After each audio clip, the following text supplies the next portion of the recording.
Hello again, Struck Web. November is almost here, and so are the plenty of releases coming throughout this month. I wanted to start by making the high profile games video. I've got several titles here that I believe are worth mentioning. Some of them are DLCs, like the Miles Morales or the Portal with RTX. Some of them, like God of War Ragnarok, are PlayStation exclusives. But apart from those titles, the rest is either PC or multi-platform releases, full games, and I hope you enjoyed the list. Buckle up and let's go. Let's kick things off with the game I am the most excited about playing in November on PC. Evil West. A dark menace consumes the Old West. In solo or co-op, fight with style in visceral explosive combat against bloodthirsty monstrosities. Eradicate the vampiric hordes with your lightning-fueled gauntlet and become a Wild West superhero. From developer Flying Wild Hawk, which, if I'm not mistaken, the people behind the Shadow Warrior series, the people behind Trek to Yomi. I didn't really like Trek to Yomi, but I loved Shadow Warrior 3, especially the humor and the combat in the game. So I'm expecting a lot from this game. Hopefully, I'm not setting my excitement too high. If there was one game I would love to get a free code to play for press purposes about the game in November, that would probably be it. Apart from that, it's not priced extremely high. It's $50. So who knows? Maybe I'll get it. Maybe I won't. We'll see how that goes. Um, Pre-orders already started on all platforms. And regarding platforms, it will be on Xbox XS1, PlayStation 5, 4, and on PC. So yeah, I think it's definitely a great game. Judging by the footage I've seen on the official YouTube channel of the game, trailers, gameplay, all of that, it looks amazing. So if there's one game I would recommend to people who want bloody, gory, fast-paced third-person action shooter with some looter and RPG elements, well, that's it. That is the title. That's why I start with this. From here on out, we will be going in chronological order except the last two titles. Early in the month, players will be able to try out King's Hunt as an early access game. King's Hunt is one of those 4 or 5 currently ongoing projects that are using the Paragon assets and trying to revive Paragon. um, Maybe it will be nice to have that many different takes on Paragon. Maybe it will be nice to have that many people recreating a game that used to be favorite of many. I've already tried a couple of those, so I wouldn't mind trying King's Hunt as an early access title on the 3rd of November from Vaki Games. A little bit about the game. It's a third-person tactical arena brawler set in a dark fantasy world. In other words, it's an AOS, which means Assault on Strife. And Assault on Strife is a genre of MOBA games, the most popular genre of MOBA games, kind of like League of Legends and Dota, which is what Paragon also used to be. So pretty much imagine this is kind of like Smite, but third person ish only. I don't think there's first person switch. And yeah, it's definitely something that you might wanna try if you are looking for something of that genre. If they don't get too greedy with the cash shop, I think this game will have future. We'll see. We'll see when it's out on the 3rd of November. Next up, again early November. Maybe I should have put that before the previous game. I messed up with that. This one is coming on November 1st, 2022 by Eremite Games and published by Hooded Horse. I've already uploaded my review, impressions review of this game. It's on my channel. You could watch it if you want to know more about it. But it's pretty much a dark fantasy city builder rogue light game. You must rebuild civilization in the face of apocalyptic rains.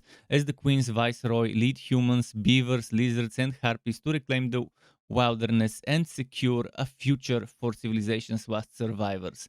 A very nice mix of roguelite and city building. There's a ton of replayability. There's a ton of things to unlock to keep you going, including eventually you unlock daily challenges to see who would get a better score during those daily challenges. The game is still in early access. It has been since last October in early access for Epic, speaking of Epic, you can get the demo of the game already on Epic. But on top of that, the game also now is coming to early access on GOG and Steam. So yes, this definitely is pretty solid. They have a new early access roadmap that was updated on the 26th of October.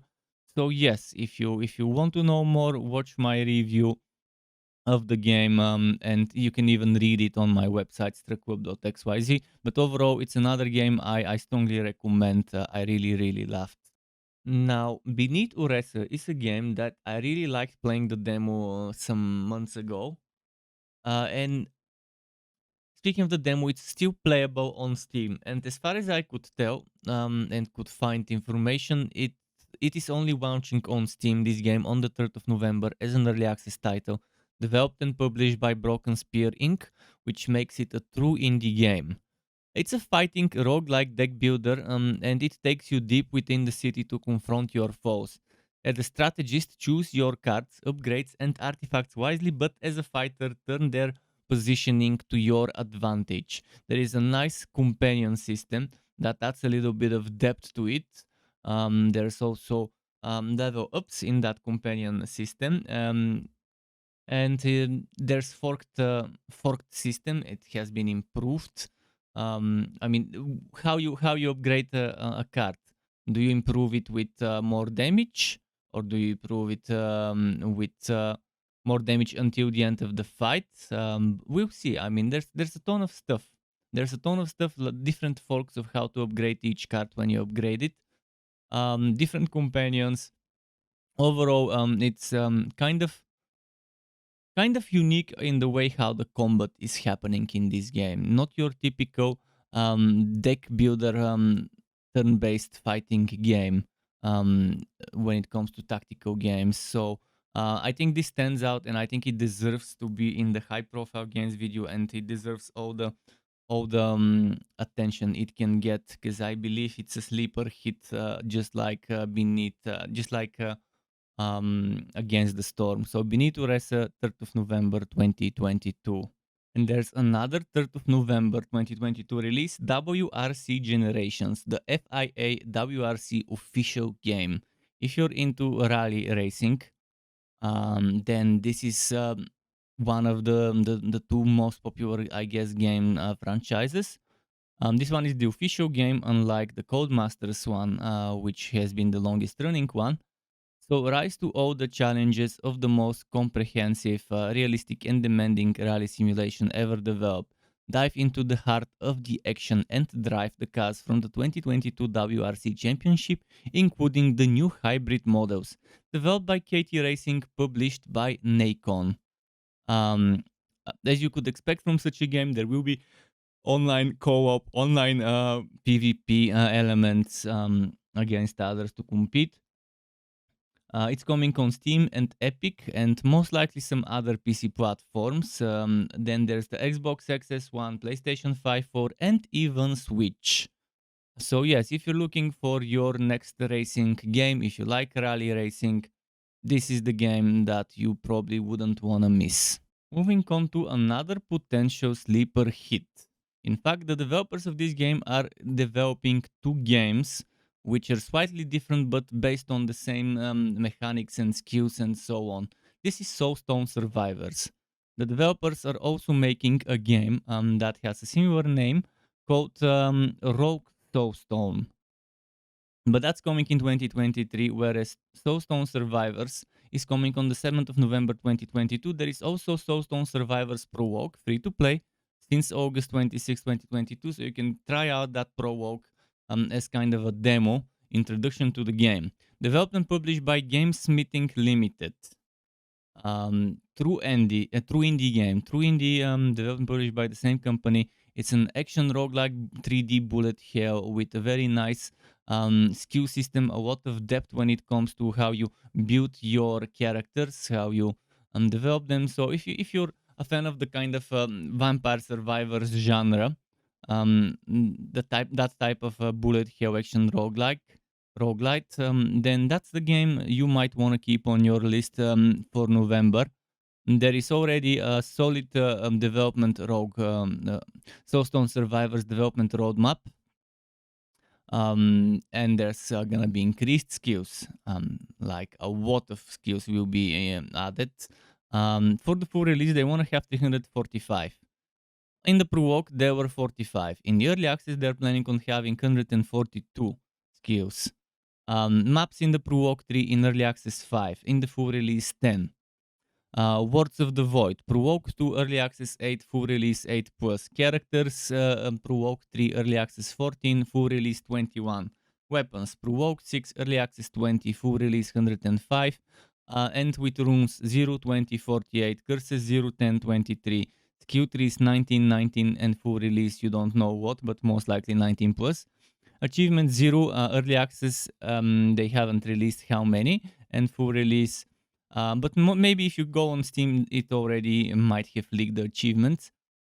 And game modes. For Provoke is standard only. From early access is standard and endless. For full release, standard, endless, daily challenge, and sandbox, and more. Definitely an interesting roadmap you can check on Steam for this game. So Soulstone Survivors, maybe another hit waiting to happen. Sleeper hit in the making. Now moving on to something more children friendly, ages 7 and up. Sonic Frontiers. Many of us grew up with the Sonic games on Sega. Well, Sega is bringing through the team called Sonic Team, Sonic Frontiers on the 8th of November 2022, coming to PC platforms like Steam, Epic, maybe more, Xbox XS1, PlayStation 5, 4, and Switch. It's a revolutionary um, change in direction with the Sonic franchise. It makes it more like an open world action RPG with the adventure and collection and exploration elements that you know from Sonic, where you explore levels, but this time it's an open, big, massive world. It's third person. It's amazingly beautiful 3D graphics, and it's more. It's putting more control towards what your character develops as. It has a nice focus shift towards RPG elements, so it would feel like playing a children-friendly version of open world RPGs, action RPGs, and that's a good thing in my opinion. That's a good thing in my opinion. The kids will get familiarized to that open world exploration, and I think this game might end up becoming more fun than it looks like to me. At first, when I was seeing some trailers, I was like, okay, it might feel weird to have that exploration, everything. It will still be a Sonic game, and I've already outgrown the need to chase rings, and it looks like the combat and RPG elements are something that might make me wanna play the game. 8th of November 2022, Sonic Frontiers. And speaking of classics, well, Tactics Ogre Reborn. Tactics Ogre, crown jewel of the tactical role-playing genre, is reborn. Based on the 2010 release, the game features improved graphics and sound, as well as updated game design, bringing to life a new Tactics Ogre that remains true to its roots. 11th of November 2022, developed and published by Square Enix. And it looks beautiful. It looks amazing. It looks like very well made remake. I guess it's maybe a mixture between remake and remaster, since they've improved certain things. They haven't just improved the graphics and sound. They've updated the game design. So maybe it's a remaster with a little bit of remaking here and there. So it's maybe still only a remaster, but I think it has a lot of good things. Your choices affect how the story unfolds. Fight pitch tactical battles on three-dimensional battlefields. The class-wide level management system used in Tactics Ogre has changed to a unit-by-unit level system. Theorycraft your way through endless combinations of classes, equipment, skills, and magic. Enjoy numerous playability improvements such as quicker pace of battle, autosave, and a complete overhaul to the controls and user interface to make it easier to get into the game than ever. The unparalleled details of the characters and backgrounds from the original Tactics Ogre from 1995 have been recreated in high definition, while the detailed pixel art that gives the game its unique feel has been preserved and enhanced. The cutscenes are fully voiced in English and Japanese, and all of the music has been re-recorded with live performances.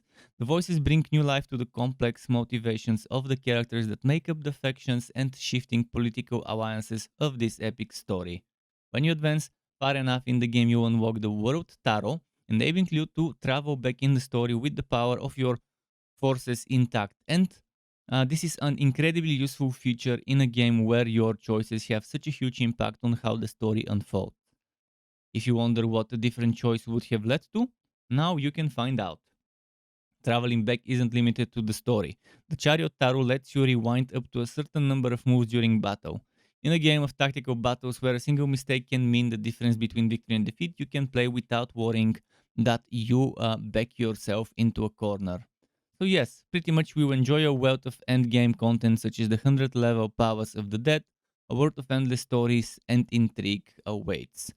And the game is priced at as 49.99 in my region, which again, 10 bucks under the AAA pricing of 60, but for the AAA pricings of 60, you get the digital premium edition. I think I think this game has huge potential to be another remaster remake that tops charts. So Tactics Ogre Reborn on the 18th of November 2022. And speaking of topping charts, Marvel Spider-Man remaster was a big hit, and here comes the next one. Marvel Spider-Man Miles Morales. Apparently this game, from people who have played it, have told me it's very short compared to the regular Marvel Spider-Man that was remastered and brought to PC. Well, Marvel Spider-Man Miles Morales is also coming to PC from Insomnia Games and Nixxes Software, published by PlayStation PC LLC. After the events of Marvel Spider-Man Remastered, teenage Miles Morales is adjusting to his new home while following in the footsteps of his mentor, Peter Parker, as the new Spider-Man. When a fierce power struggles threatens to destroy his home, Miles must take up the mantle of Spider-Man. And yes, he has to save all of New York, um, all of Marvel's New York. And from from a fan of the Marvel Miles Morales character, I've loved how that character first got introduced the comic book series. He's one of my favorite Marvel characters. Even though his origin story is very similar to Peter Parker, it's different, and he has different powers.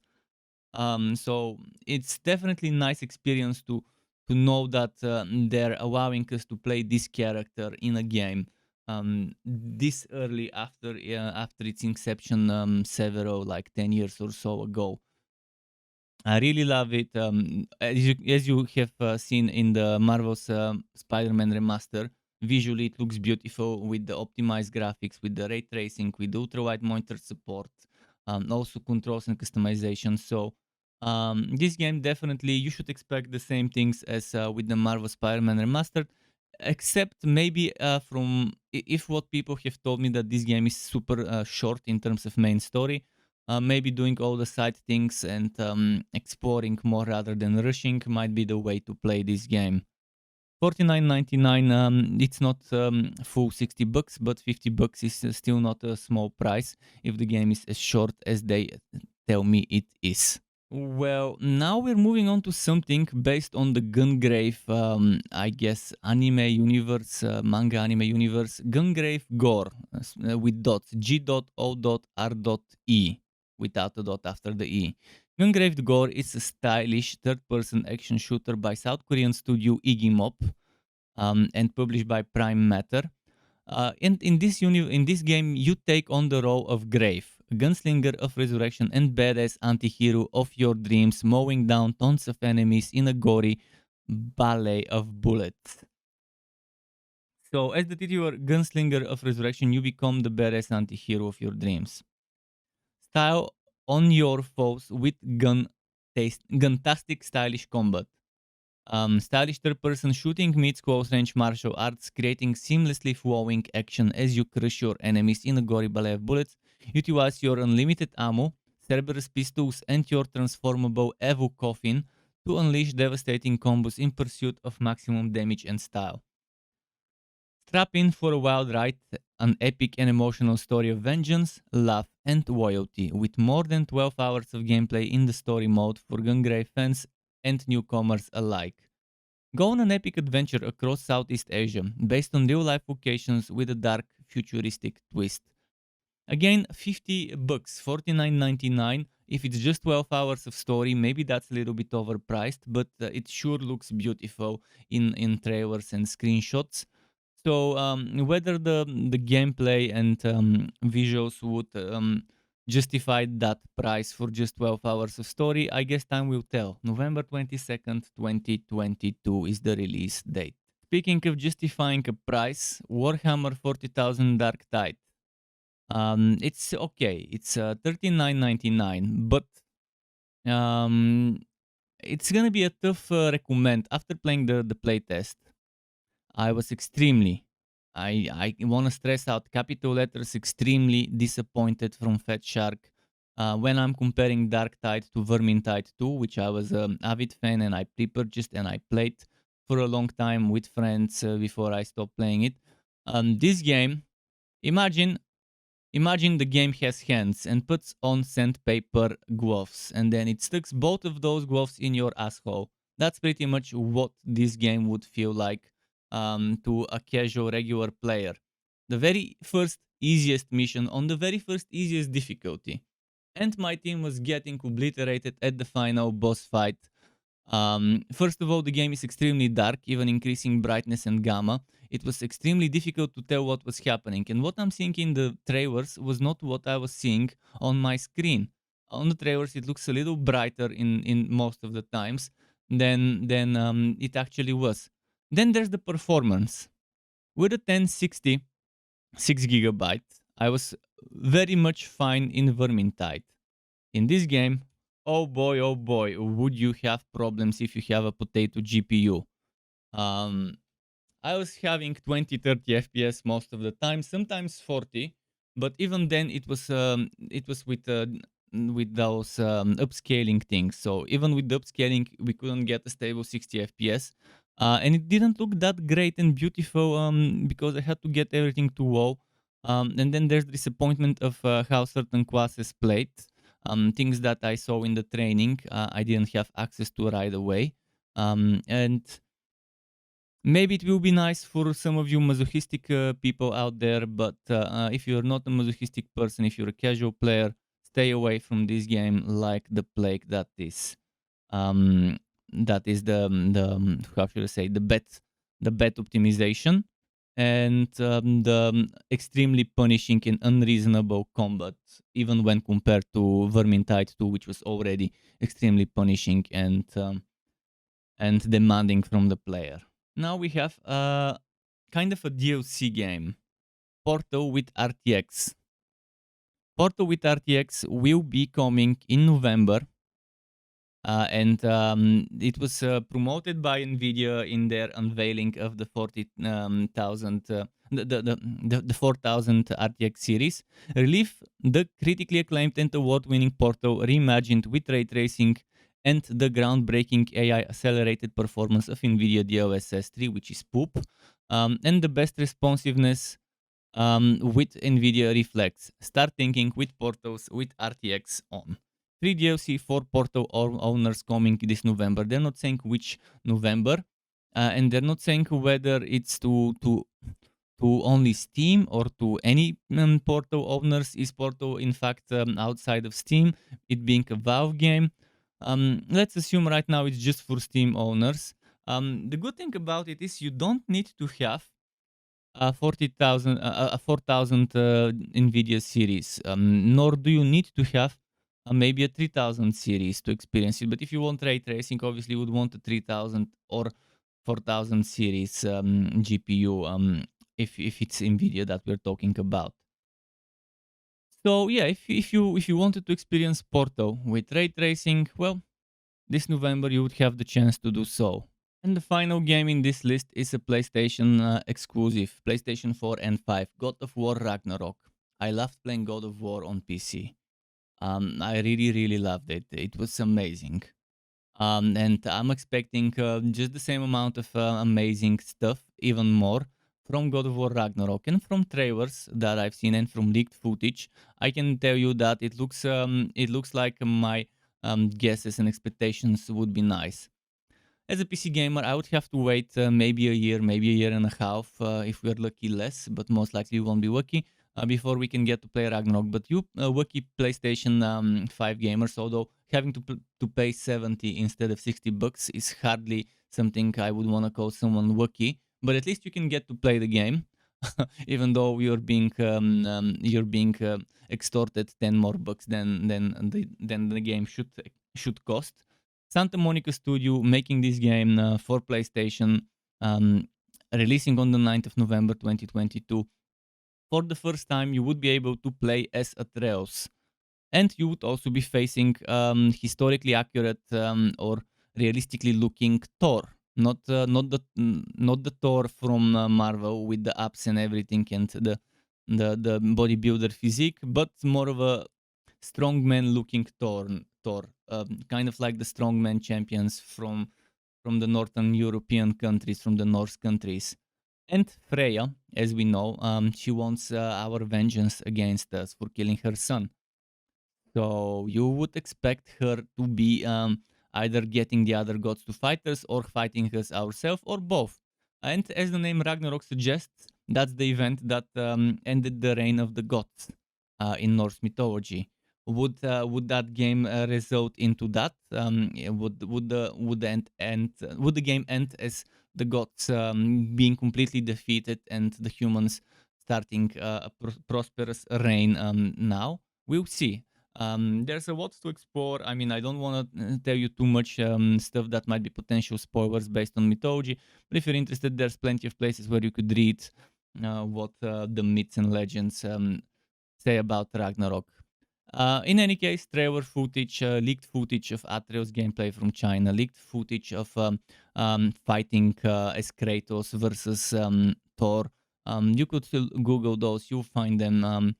But even on the trailer footage, it looks good. So I think this is one of the games not PC, PlayStation gamers would enjoy, and PC gamers would have to painfully wait for the ported version to come out. To get notified when I upload more content like this one or other builds and guides for Wooter and not so Wooter games, you can subscribe to my channel and hit that bell button to not miss out on notifications.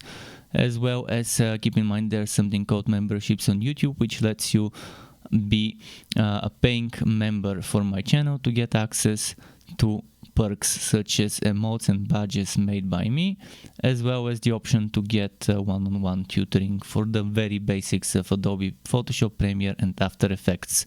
And memberships can be cancelled at any time if you no longer want to be a member. Thanks for watching all the way until the end. Struck up, keep it cool until next time, and goodbye.